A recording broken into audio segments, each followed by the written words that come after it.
облысы полиция департаментінің қызметкерлерімен бір тәулікте 50 автокөлік анықталды. Жаңадан енгізілген қорғау бағдарламасы арқылы 50 автокөлік анықталып отыр.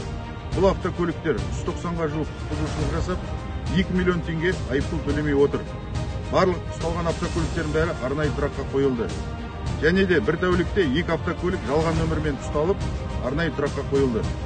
Қазіргі уақытта Армения, Ресей автокөліктеріне қатысты сақтандыру полисін алмай жүрген автокөліктерге қатысты жұмыс жандандырылып, бұл бағытта қатаң бақылауда.